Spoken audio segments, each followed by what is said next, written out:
It's been a month and a half, hasn't it? You're feeling what I'm feeling. There's a line of nearly 300 people waiting for the midnight release of the Nintendo Switch 2. The Nintendo Switch 2. The Nintendo Switch 2. I've spent more than a month with this device now, and I'm both very happy and also not. So let's get into it. It is a big year for Nintendo. Fans all over the world camped in queues to attend the midnight launches of the brand new Switch 2. We were all super excited. We couldn't wait to get our hands on what Nintendo is gonna bring to the table. They've got so much competition, pushing them to perhaps bring us top of the line performance. It's been years since we've had a new Switch. It was supposed to be a very promising launch. And that's when they brought us this. A product that made most of us Nintendo lovers think, is it really necessary? Should I buy it? It kind of hurt my feelings, if I'm gonna have to be honest. I had my hopes up. I thought to myself, Nintendo's really gonna make it shine.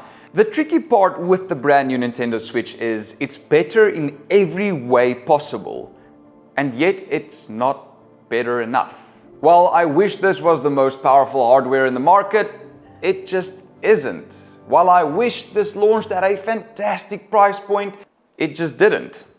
What this is though is an overall improvement and refined version of what they already had. They're giving Nintendo fans what Nintendo fans want. Like, you can't beat Mario Kart or Zelda. The nostalgia is deeply rooted. Like how Apple fans don't care about the newest Android, Nintendo isn't competing with PlayStation, Xbox or PCs. They don't care. They have IP and games that only Nintendo users can play.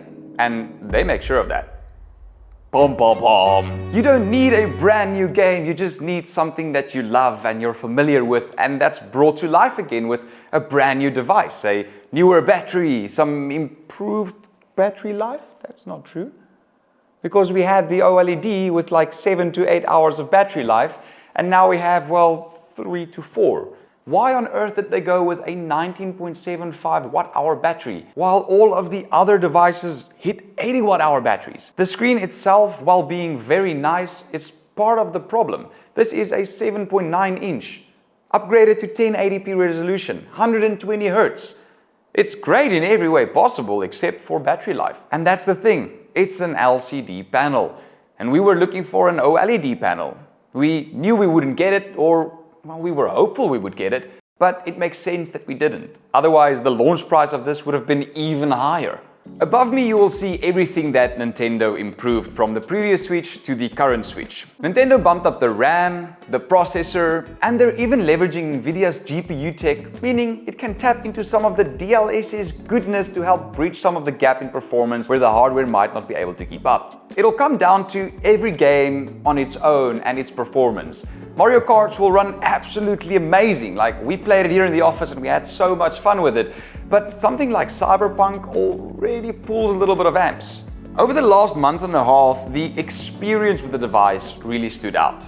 It's the refresh rates, it's the build quality, it's the versatility. It doesn't compete with anything on the market. It's in its own classification. Nintendo put a lot of attention to the experience, the small details, the sounds the menu makes, the satisfying snap of the joycons. And they actually listened to the feedback from the Switch community, and they added a few quality of life features, like having an extra Type-C port at the top for accessories, and just having the freedom to choose which side of the charger you plug your plug into. They're also adding some complete new features, like being able to use the joycons as little mice, which I'll admit is not very ergonomic, and I personally think the way Lenovo implemented theirs with the Legion Go is a little bit better, but at the end of the day, I just don't find myself using it that much. I think the thing just is, even games ported from PC that natively supports a mouse don't work with this yet.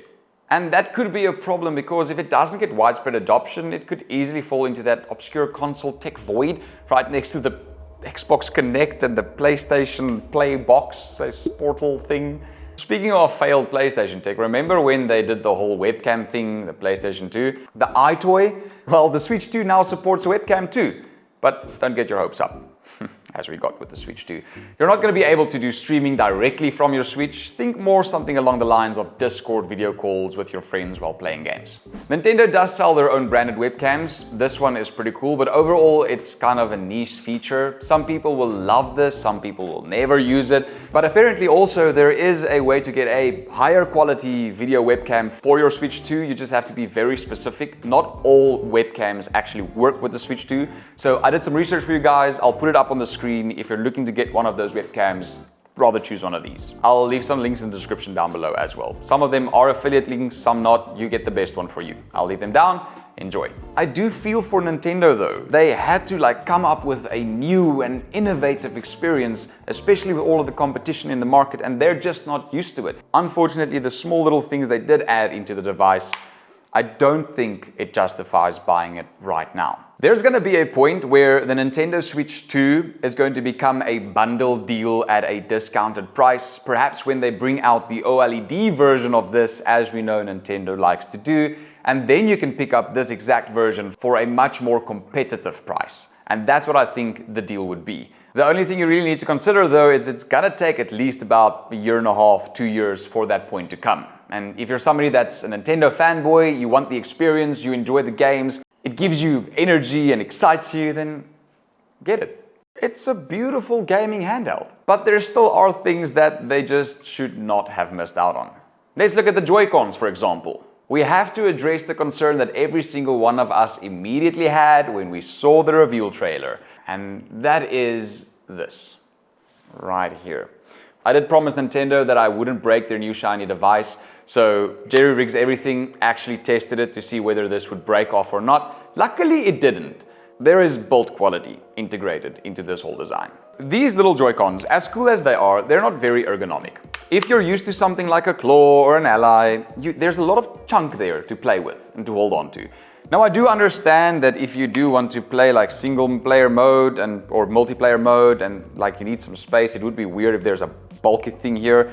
However, just playing with this device, it's heavier than the previous version. It's not super light. So you feel it in your hands and there's not a lot of place to hold on to. I'll show you a little something that makes my brain goes, So you can flip this around and it still works for some random reason. I don't know why that's a functionality thing that's needed, but that's pretty cool. Maybe it was an accident, maybe it's on purpose. Maybe there's a game coming later this year that you play upside down. This is a very thorough review and a very heartfelt review from a Nintendo fanboy to, well, hopefully another Nintendo fanboy. What's up, dude? I hope you haven't bought it yet, and if you have, I hope it makes you happy. And also, I hope that you subscribe. We hit 100,000 subscribers. That's 100,000 of you guys enjoying whatever the shit we do. Isn't that cool? The real question is, should you be buying it? My overall experience with this is, yes, for gamers like me who grew up playing Pokemon on the 3DS, and it's a big upgrade. It's a nice device to have, but it doesn't compete with other devices on the market. It's not going to play the games that you get on a PC. This is a Nintendo device, plain and simple. And that's from a Nintendo fanboy standpoint. But from a neutral standpoint, let's be honest. Nintendo sells nostalgia. They have a handful of amazing IPs that's been around for decades. Things like Pokemon, Mario, Zelda, those sell this console for them. But I'm a tech reviewer, and looking at this device, removed from all of the nostalgia, it kind of falls flat. The tech in here isn't groundbreaking, far from it. Its performance can even be compared to a PlayStation 4. Granted, it is much, much smaller, so that's something you can take away from this. But my honest opinion, what Nintendo should do now is take this and make the most of it. The handheld market keeps growing and some of the sequels are starting to lose their magic. If they don't give people a reason to stick to Nintendo soon, it's gonna start falling apart very quickly. I mean, don't even get me started on the prices they are asking for the games on the Switch 2. Gamers are literally fighting against publishers like Gearbox for even thinking about launching a AAA game at the $80 price point.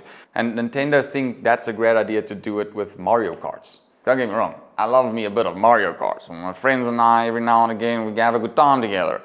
But I mean, $80 and then the welcome tour, what was that about? The real thing is, bro to bro, if you're going to be buying a Switch 2 with 5 games and a Pro controller, it's going to cost the exact same as an Xbox handheld that's coming later this year. It promises better controls, better performance, access to thousands of games via the new Steam store, value for more than just a few small exclusive and a Joy-Con system. It's kind of like the idea is kind of slipping away from us, isn't it? So this is a cry out to Nintendo. We need you to step up to the plate and do something special really, really soon. Like heart to heart, please. It's time. I'll leave a link down below in the description if you want to check out our blog posts where I dig a little bit deeper into some of the performance metrics of the Switch 2. I share a little bit more about the actual performance, and if that's something you're into, you're more than welcome to go and have a look. I'll also link the cheapest accessories and the most affordable version of the Nintendo Switch 2 I can find. It'll update every month, so you can have a look at that. But at the end of the day, this isn't a raw performance review. This is an emotional review. How does it feel to use this device? And what do I feel as a Nintendo lover towards what Switch brought to us in 2025, where they have to compete with a bunch of other devices for our money and our nostalgia. Stefan out from You to Tech, spending the money, sometimes wasting it, so you don't have to. Cheerios.